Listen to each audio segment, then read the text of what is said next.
मुझसे पूछे थे कभी सितंबर दिसंबर में कहाँ है वहाँ, मुझे खुद ही ध्यान ना यार, मैं खुद ही नहीं चलो चलो छोड़ो।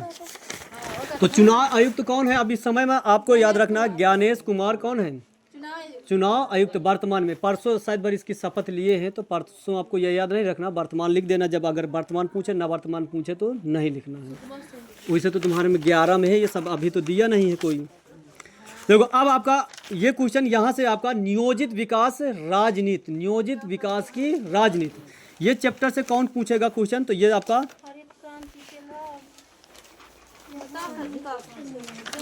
तो इसमें हरित क्रांति के लाभ क्या रहे, हरित क्रांति के क्या परिणाम थी, हरित क्रांति क्या थी, या पहली पंचवर्षीय, दूसरी पंचवर्षीय, तीसरी पंचवर्षीय, बस इतने आपके यहाँ से क्वेश्चन बनेंगे, बड़े बड़े बता रहे। तो हरित क्रांति है ही नहीं है।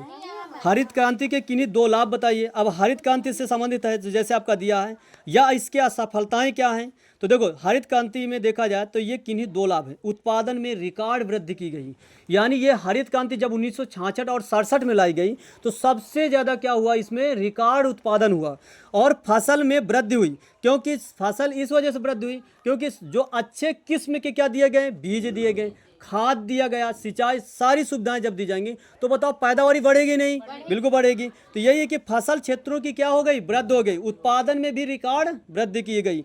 तो यही है कि 1978-79 में भारत में सबसे ज़्यादा कह सकते हैं कि 131 मिलियन टन गेहूं का उत्पादन हुआ था। और इसमें असफलता का मतलब होता है कि जैसे यह हरित क्रांति लाई गई थी, इसमें कुछ सफलताएं तो मिली पर कुछ असफलताएं भी हैं। इसकी सीमाएं क्या हैं? तो इसमें देखा जाए तो पूरे भारत में ना होकर केवल एक ही दो राज्य में सिमट के रह गई। तो सबसे बड़ा क्या है, ये असफलता का कारण बना। और ये खाद्य संकट में समाप्त तो हो गया पर ये परंतु थोड़े समय के लिए था। आज ही भारत में खाद्यान्न संकट पैदा हो जाता है, तो ये थोड़े समय के लिए था। भारत में कितनी पंचवर्षीय योजना लागू हो चुकी हैं? तो 12। हरित क्रांति क्या थी? तो 1966-67 में लाई गई थी।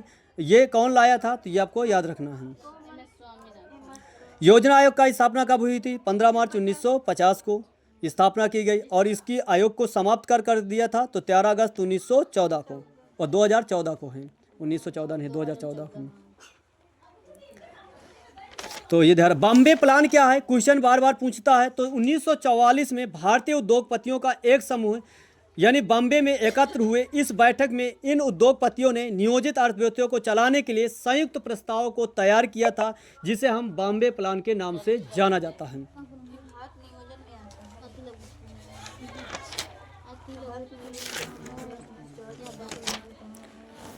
पंचवर्षीय योजना की विशेषताएं क्या हैं? अब अगर कह दिया जाए पंचवर्षीय योजना क्या है तो इसकी विशेषताएं लिखेंगे। अब जब विशेषताएं लिखेंगे, लाभ लिखेंगे कि क्या इन पंचवर्षीय योजना से लाभ मिला। तो पंचवर्षीय योजना 9 जुलाई 1951 से शुरू होती है, प्रधानमंत्री पंडित जवाहरलाल नेहरू के कार्यकाल में शुरू होती है। यानी किसने प्रस्तुत किया था? पंडित जवाहरलाल नेहरू ने। किसने समाप्त किया था? प्रधानमंत्री नरेंद्र मोदी जी ने।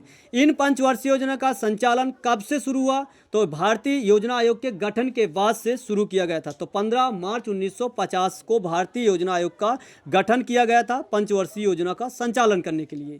तो अगर कह दिया जाए कि पंचवर्षीय योजना को संचालन करने के लिए किस आयोग का गठन किया गया था, तो आपका भारतीय योजना आयोग की। तो योजना आयोग का गठन किया था किस वजह से? पंचवर्षीय योजना को संचालन करने के लिए। पंचवर्षीय योजना के माध्यम से निवेश को क्या मिला? निवेश को भी बढ़ाया जाता है। तो जो हमारे यहाँ भारत में निवेश काफ़ी हद तक बढ़ गया। अब तक देश में कुल कितनी पंचवर्षीय योजना चलाई जा चुकी हैं? तो 12, पर 13-14 जो भी अब ये नीति आयोग के अनुसार से अब चल रही हैं। अब योजना आयोग का नाम। हरित क्रांति के दो सकारात्मक कोई परिणाम बता सकता है कि इसके क्या सकारात्मक परिणाम थे? तो आज देखा जाए आत्मनिर्भर हो चुके हैं, टेक्नोलॉजी, नई नई टेक्नोलॉजी, रोजगार उत्पन्न अवसर है। ये क्या है? हरित क्रांति का एक सकारात्मक नहीं बल्कि दो सकारात्मक। नकारात्मक क्या है? इसमें असमानताएं बढ़ गई। छोटे किसान जिनके वित्तीय सीमित रह गए, नई टेक्नोलॉजी नहीं अपना सके, वो छोटे किसान कहाँ अपनाएंगे? मतलब बड़े किसान ये है, अब देखा होगा कि कटाई वाली मशीन ले आई कि नहीं, उन्हें तो फायदा हो गया, पर छोटे मतलब खेत वाले क्या करेंगे? आधा बीघा के लिए क्या करेंगे? आधा एक बीघा के लिए नहीं अपनाए, वही में जुट जा रहे हैं। और जो बड़े किसान हैं तो वो टेक्नोलॉजी को अपना रहे हैं, तो वो सकारात्मक होगी, नकारात्मक हो गई।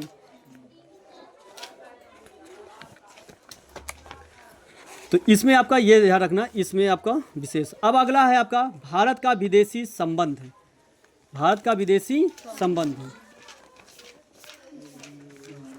देख तो हम दोनों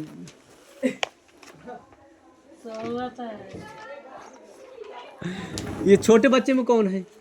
सब जने का रंजने पढ़ाओ थी। मन नहीं लगा मुझे पढ़ा।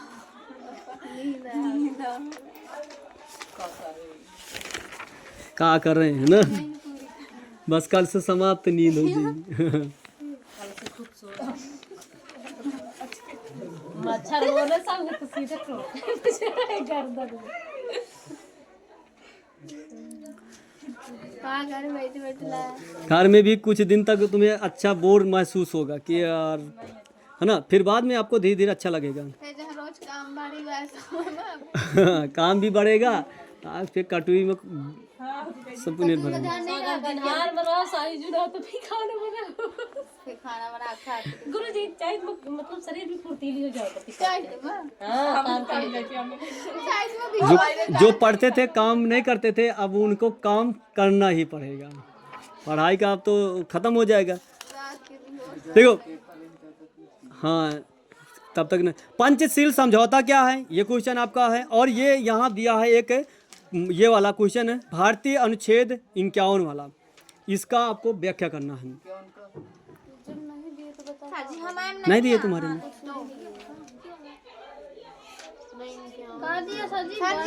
हमारा मन नहीं है। कहाँ नहीं है दिए?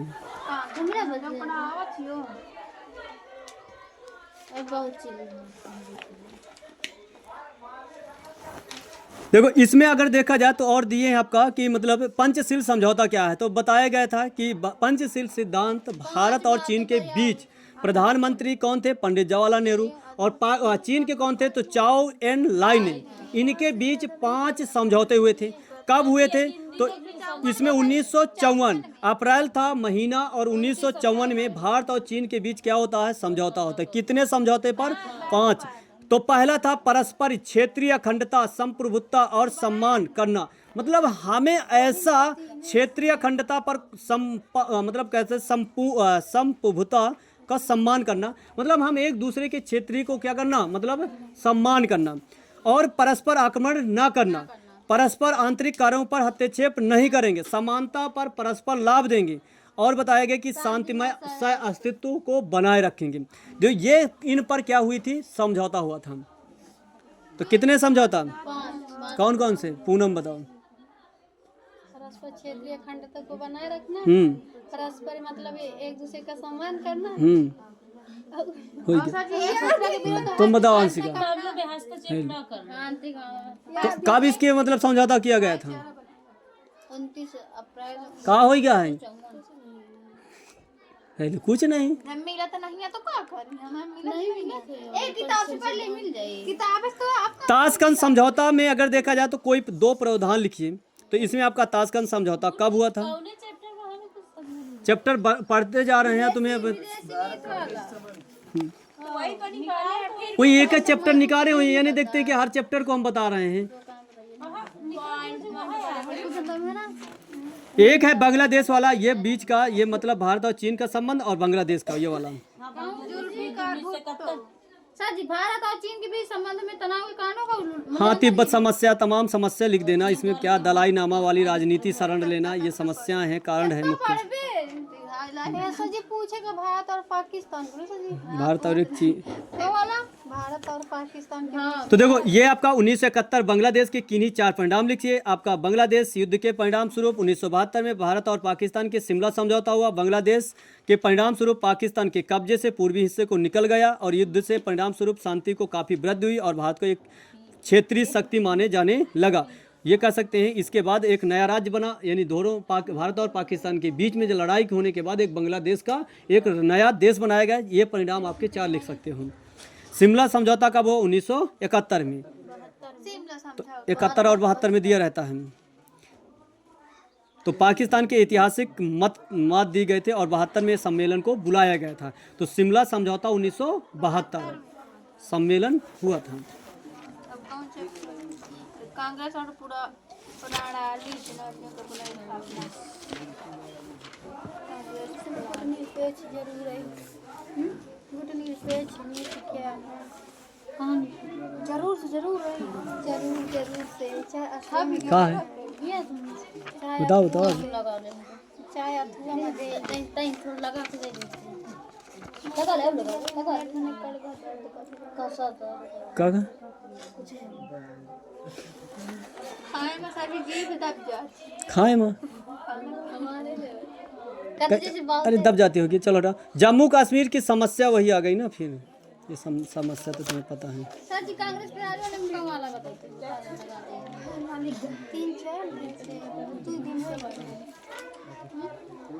उधर तो कर का दी जब तक ठीक ना है कहिया कहा हुई है कुछ नहीं कुछ हुई है का कहाँ दांत दाब अब भाई नहीं मार कौन वही